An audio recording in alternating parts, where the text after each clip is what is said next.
India TV 9 news Maharashtra. उत्तर सोलापूर तालुक्यातील शिवणी, पाकणी, तिऱ्हे, पाथरी तसेच मोहोळ तालुक्यातील शिरापूर, टाकळी, शिंगोली, तरटगाव आदी गावातील शेतकऱ्यांनी सोलापूर शहरातील उजनी सिंचन भवनच्या आतील प्रवेशद्वारावर ठिय्या आंदोलन केले आहे। पाण्यासाठी शेतकरी आक्रमक झाले असून जोरदार घोषणाबाजी करत आहेत। सीना नदीवरील पाकणी बंधारा, तरटगाव बंधारा आणि अकोले बंधारा हे बंधारे विरवडे, बुद्रुक येथील महादेव ओढा येथील कॅनलमधून पाणी सोडून भरून द्यावेत या मागणीसाठी हे आंदोलन असून पाटबंधारे प्रशासनाच्या कारभारावर शेतकऱ्यांनी तीव्र नाराजी व्यक्त केली आहे। नमस्कार, माझं नाव विशाल जाधव, मी तिऱ्याचा ग्रामस्थ व शेतकरी आहे।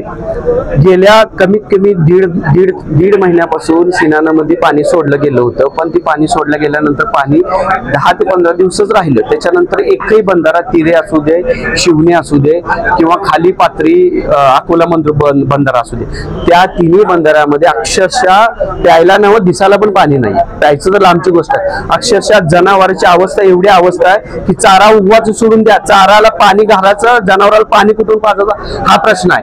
गेली 13 ते 12 एप्रिल पासून आम्ही प्रशासनाकडे विनंती करतोय की बाबा आमच्या नदीला फक्त गुरांपुरतं पाणी सोडा, माणसांचं सोडा, शेतीचं सोडा, पण गुरांना प्यायला पाणी सोडा।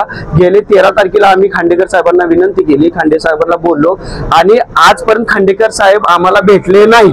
ही सगळी मोठी शोकांतिका आहे। खरं तर अधिकाऱ्यांनी शेतकऱ्याच्या बांधावर कॅनलवर जाऊन थांबायला पाहिजे, नदीवर जाऊन थांबायला पाहिजे, पण अक्षरशः ऑफिसला आम्ही 10 ते 20 वेळा आलो, एकदाही भेटले नाहीत। त्याच्यामुळे आम्ही त्यांच्या ज्या सहकारी होत्या किंवा त्यांचे जे कनिष्ठ होते त्यांना भेटलो, त्यांना 13 तारखेला हे निवेदन दिलं की बाबा तुम्ही जर आम्हाला पाणी नाही सोडलं तर आम्ही आंदोलन करू। ह्या भूमिकेतून त्यांना निवेदन दिल्यानंतर त्यांनी 23 एप्रिलला निवेदन दिलेलं आहे। आज 5 मे आहे, एकदाही पाणी सोडले नाही आणि ज्या भागामध्ये पाण्याची गरज नाही त्या भागामध्ये पाणी सोडण्यात आलेलं आहे। इथं जनावरं मराली त्याच्यासाठी आणि अक्षरशः प्रशासनाचा एवढा नालायकपणा म्हणला तरी चालेल। शेतकरी बांधव एवढ्या संख्येने इथं उपस्थित असून साधं निवेदन घ्यायला कोण नाहीये या ठिकाणी। आणि आज लोकशाही दिवस आहे, जर लोकशाही दिवसाची जर आपल्या महाराष्ट्रामध्ये ही जर अवस्था असेल तर दाद मागायची कुणाला? लोकशाही दिवसामध्ये प्रत्येकाला दाद मागण्याचा अधिकार आहे। त्याच्यामुळं प्रशासनाला हीच विनंती आहे, तुम्ही बोलल्याप्रमाणे पाणी लवकरात लवकर सोडा। आम्हाला आज जर त्यांनी पाणी नाही सोडलं तर आम्ही या ठिकाणी उठणार नाही।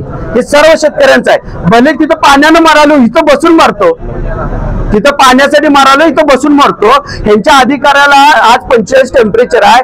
अधिकाऱ्यांना आम्ही परवा भेटलो तर माणसांना बाजूला सरक म्हणतात, आम्हाला दमछाक व्हायली आणि आमच्या शेतकऱ्याच्या माय मावल्याने ऊसामध्ये खुरपाचं कसं?